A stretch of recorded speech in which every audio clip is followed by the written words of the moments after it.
आप देख रहे हैं सिटी इंडिया न्यूज चैनल, हक की आवाज। इस न्यूज के पेश करता है कॉस्मिक पिक्सल। एक बार जो खाए यहाँ, बार बार आने को चाहे यहाँ।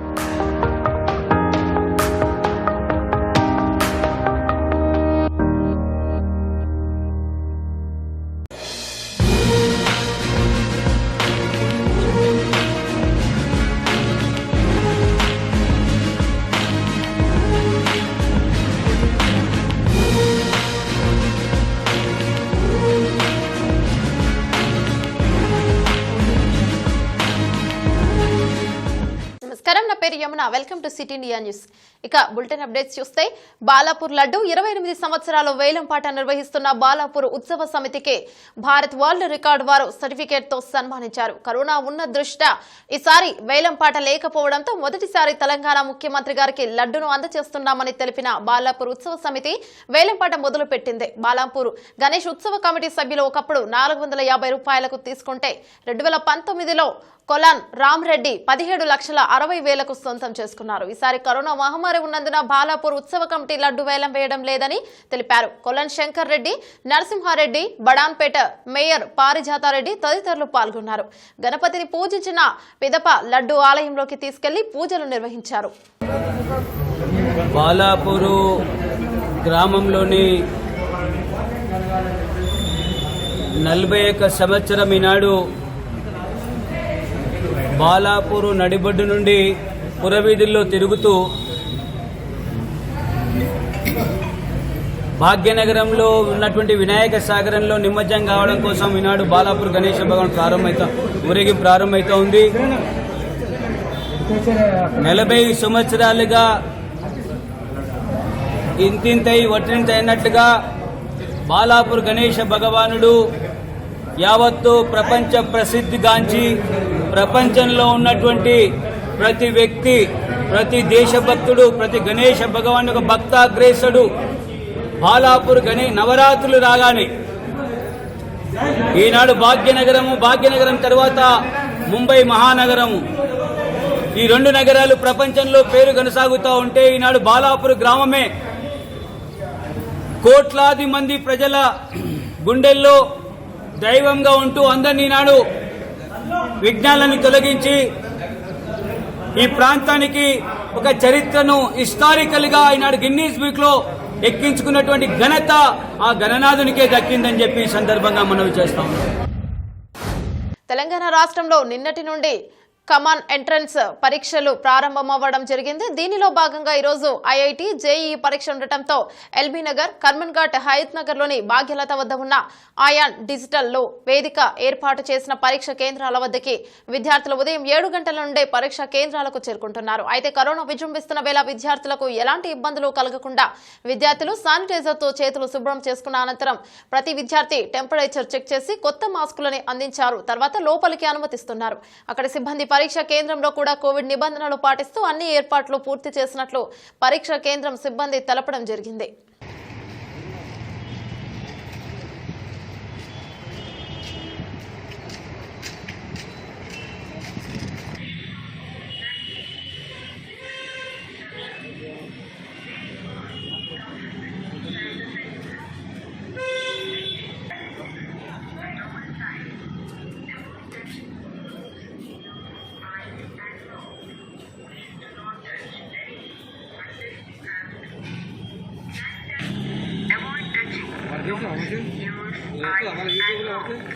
Please do not touch anything unless you have to.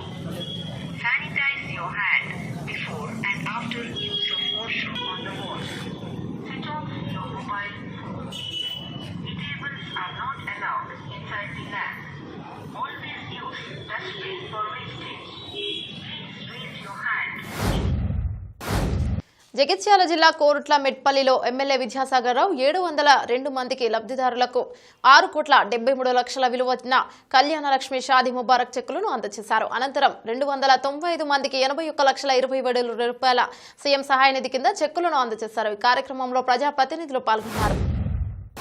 Sangareddy జిల్లా పుల్కల్ మండలం ఎస్ ఇట్కాల గ్రామంలో ఈరోజు చిన్నపిల్లలకు వృద్ధులకు పండ్లు బిస్కెట్లు పంపిణీ చేశారు మైకేల్ జాక్సన్ పోలికలతో ఉన్న యువకుడు. ఆయన మాట్లాడుతూ మైకేల్ జాక్సన్ పేరు మీద ఎన్నో సేవలు చేశాను, ఇలాంటి అదృష్టం నాకు ఆయన పోలికలు రావడం చాలా సంతోషంగా ఉందని ఆయన తెలిపారు. మైకేల్ జాక్సన్ పేరు నిలబెట్టాలి అని అనుకుంటున్నాను, దానికి నా ప్రాణం ఉన్నంత వరకు ఆయన బాటలోనే నడుస్తున్నా అని వారు తెలిపారు. స్కూల్ డేస్ నుంచే మైకేల్ జాక్సన్ అని పిలుస్తారు, ఎందుకంటే స్కూల్లో ఒకసారి మైకేల్ జాక్సన్ డ్యాన్స్ చేశాను, అందుకే నన్ను మైకేల్ జాక్సన్ అని పిలుస్తుంటారు అందరూ. అయితే అతని గురించి తెలుసుకుందాం అనే ఉద్దేశంతో కొద్ది భాగం చదివాను అతని గురించి. అతను గొప్ప సింగర్, గొప్ప డ్యాన్సర్, పేదవాళ్ళకి ఎంతమందికి సహాయం చేశాడు, పార్కులు కట్టించాడు, చిన్నపిల్లలకు వృద్ధులకు సహాయం చేశాడు. ప్రతి ఒక్కరికి కూడా అతను మైకేల్ జాక్సన్ అంటే ఒక బ్రాండ్గా మారింది, ప్రపంచంలో గొప్ప సెలబ్రిటీ అతను.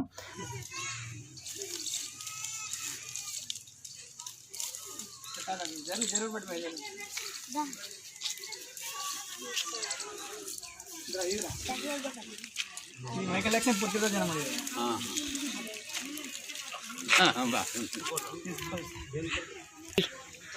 అందరికీ నమస్కారం. ఈరోజు మైకేల్ జాక్సన్ పుట్టినరోజు కాబట్టి ఆ సందర్భంగా గ్రామ ప్రజలందరికీ, నాతోటి విద్యార్థులకి, చిన్నపిల్లలకి, వృద్ధులందరికీ కూడా చాక్లెట్స్, మైకేల్ జాక్సన్ పుట్టినరోజు తరఫున చాక్లెట్స్, బిస్కెట్స్ పంచడం జరిగింది.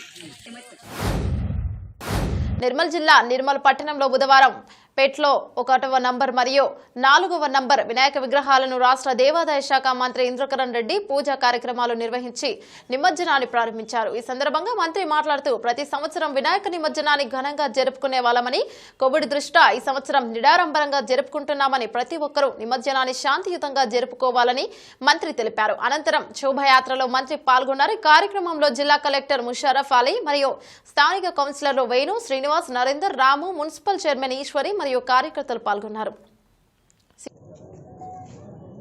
నిర్మల్ జిల్లా కేంద్రంలో ప్రతి సంవత్సరము గణేష్ నిమజ్జనం అనేది పెద్ద ఎత్తున జరుపుకునే అవకాశం ఉంది మనకు.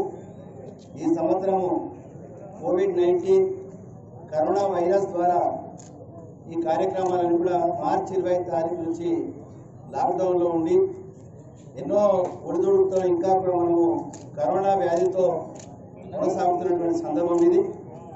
మనందరి దృష్ట్యా, ఆరోగ్య దృష్ట్యా కోవిడ్ రూల్స్ పాటించి గణేష్ నిమజ్జనం జరుపుకోవాలని చెప్పి కేంద్ర రాష్ట్ర ప్రభుత్వాలు కూడా చెప్పడం జరిగింది.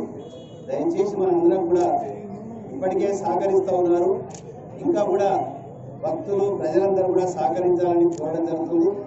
ఈ కార్యక్రమానికి మరి మున్సిపల్ చైర్మన్ డాక్టర్ ఈశ్వర్ గారు, అదేవిధంగా జిల్లా కలెక్టర్ గారు చిత్రపల్లి పార్వతి గారు.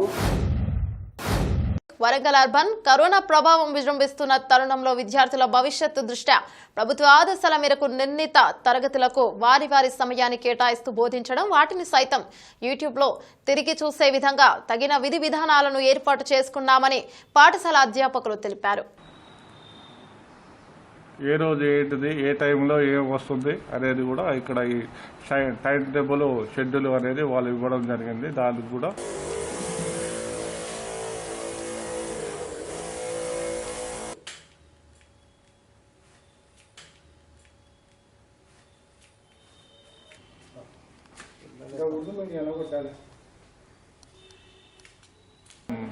గ్రూప్స్ ఒక్కోసారికి ఒక్కో గ్రూప్ అన్నట్టు.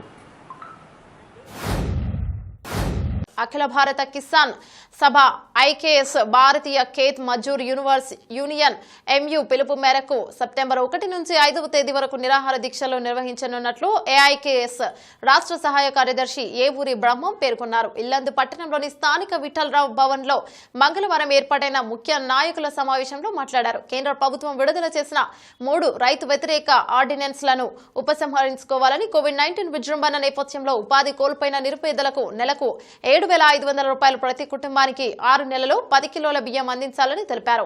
ఈ సమావేశంలో నాయకులు ఉడత ఐలయ్య, పట్టణ సహాయ కార్యదర్శి బొల్లి కొమరయ్య, మండల రాష్ట్ర సహాయ కార్యదర్శి వడ్ల శ్రీను తదితరులు పాల్గొన్నారు. జాతీయ రైతు సంఘం, జాతీయ వ్యవసాయ కార్మిక సంఘం బీకేఎంయు, ఏఐకేఎస్ సంయుక్తంగా సెప్టెంబర్ 1వ తారీఖు నుంచి 5వ తారీఖు దాకా దేశవ్యాప్తంగా నిరాదీక్షలు చేయాలని పిలిపించింది. ముఖ్యంగా రైతులు పండించినటువంటి పంటలకి గిట్టుబాటు ధరలు ఇవ్వాలని, రైతులు అతివృష్టి వల్ల ఇటీవల కాలంలో గోదావరి వరదలు, వాగులు, వంకలన్నీ కూడా పొంగి ప్రవహించి అనేక ప్రాంతాల్లో నష్టం జరిగింది. ఆ నష్టాన్ని పూడ్చడానికి ప్రభుత్వ అధికారులు తక్షణమే రైతుల దగ్గరికి వెళ్ళి పరిశీలించి వాళ్ళకి నష్టపరిహారం చెల్లించాలని, వరి, పత్తి, మిర్చి ఇట్లాంటి పంటలకి నష్టపరిహారం 20,000 రూపాయలు ప్రతి ఎకరాకి ఇవ్వాలని, అదేవిధంగా వ్యవసాయ కార్మికులు 200 రోజులు పనిదినం ఏదైతే ఉందో దానికి వ్యవసాయ కార్మికులకి పనిలేని రోజున 200 రూపాయల నుంచి 600 రూపాయల దాకా వాళ్ళకి ఇవాళ వేతనం ఇవ్వాలని, నిరుద్యోగులైనటువంటి యువకులకి వాళ్ళకు కూడా వేతనాలు ఇవ్వాలని వ్యవసాయ కార్మిక సంఘం, రైతు సంఘం జాతీయ స్థాయిలో డిమాండ్ చేస్తుంది. పంటలకి గిట్టుబాటు ధరలియాలని స్వామినాథన్ 27 మా గ్రామాలపై పోలీస్ దాడులను ఆపాలి, అక్రమ అరెస్టులపై ఎమ్మెల్యేలు, ఎంపీ స్పందించాలి. పాడేరు సెప్టెంబర్ 1న విశాఖ మాన్యం పేద ప్రజలు మండలం మారుమూల పంచాయతీ ఇంజేరి ఆంధ్ర ఒరిస్సా సరిహద్దుల్లో మంగళవారం పోలీసులకు వ్యతిరేకంగా గిరిజనులు భారీ ర్యాలీ చేశారు. మా గ్రామాలపై పోలీస్ దాడులను ఆపాలని, అక్రమ అరెస్టులను నిలుపుదల చేయాలని, మాపై మావోయిస్టుల ముద్ర వేసి వాళ్ళు సపోర్ట్ చేయడం సరికాదని, పోలీసులు జులుం నశించాలని, పోలీసుల అదుపులో ఉన్న సిందేరి అప్పారావు, కొర్ర మల్లేశ్వరరావు, గడుతురు రామచంద్ర పడెళ్లను బేషరతుగా విడిచిపెట్టాలని తెలిపారు.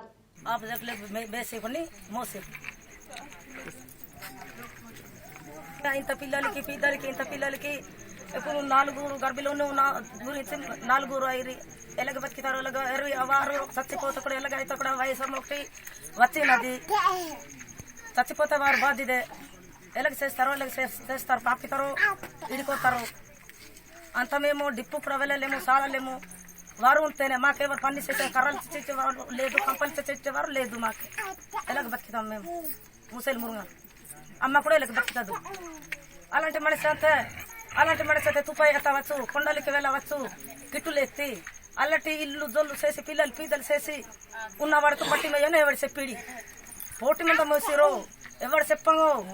అలాగే లెక్క ఉంటే ఊరికి వచ్చి అందరు ముంగటి నీవు ఇలా చేస్తేవి, ఇల్లడు పన్ని నీవు లచ్చలైటివి, ఈడు తిరిగి తంతివి పద అని అందరు ముంగటి ఊరు గ్రామంలో ఇంటికి మోసి కట్టి మోస్తే ఏమైంది? దారికి వెళ్ళి డిప్పుకు వెళ్ళి నీ వాడికి కట్టి మేయని ఎవడు చెప్పిడి? అత్తగారు ఇచ్చిడేమో, పియ్యో గారు ఇచ్చిడా, ఎస్ఐ గారు ఇచ్చిరి, సీఓ ఇచ్చిడేమో. జైలు వేయడం వైజాగ్ కానీ అందరికి ఊరికి వెళ్ళి అప్పు లేని వరకు చచ్చి ఎవరు చెప్పారు? వెళ్ళి చేయడంకి పిల్లలకి రైస్ తెచ్చి పెంచుతామని వెళ్ళి ఎవరు చచ్చి ఇస్తాడని వెళ్ళి వెళ్ళగా దారికి అడ్డి పట్టి మోసేది. అప్పుడు పోలీస్ అనే తెలియకుండా కొట్టేసిడు వాడుకు. కొట్టగా అప్పుడు బండి మీద పడిపోగా మరి అప్పుడు బండికి ఎక్కి మోసేది.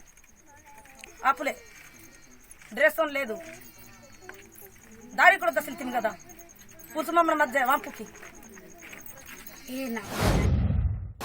వికారాబాద్ జిల్లా కలెక్టర్ కార్యాలయంలో సమీక్ష సమావేశానికి హాజరైన విద్యాశాఖ మంత్రి సబితా ఇంద్రారెడ్డి గారు, హాజరైన ఎంపీ రంజిత్ రెడ్డి, కలెక్టర్ పౌస్మి, బస్ ఎమ్మెల్యేలు మెతుకు ఆనంద్, కాల యాదయ్య, మహేష్ రెడ్డి, పట్నం నరేందర్ రెడ్డి, విద్యా మౌలిక సదుపాయాల కల్పన సంస్థ chairman Nagender Goud, ZP vice chairman Vijay Kumar, DCMS chairman Krishna Reddy, additional కలెక్టర్లు మోతిలాల్, చంద్రయ్య పాల్గొన్నారు.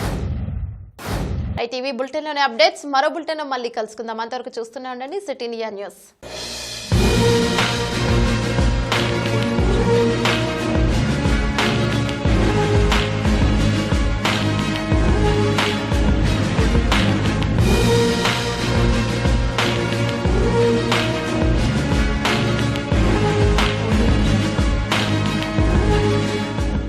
दोस्तों, अगर आपको हमारी न्यूज़ और एंटरटेनमेंट तमाम प्रोग्राम पसंद आते हैं तो फिर लाइक करें, शेयर करें और सब्सक्राइब करें, और हाँ, बेल आइकॉन दबाना ना भूलें ताकि आप हमारी हर न्यूज़ और हर एंटरटेनमेंट प्रोग्राम से अपडेट रहें। देखते रहिए सिटी इंडिया न्यूज़, हक की आवाज़।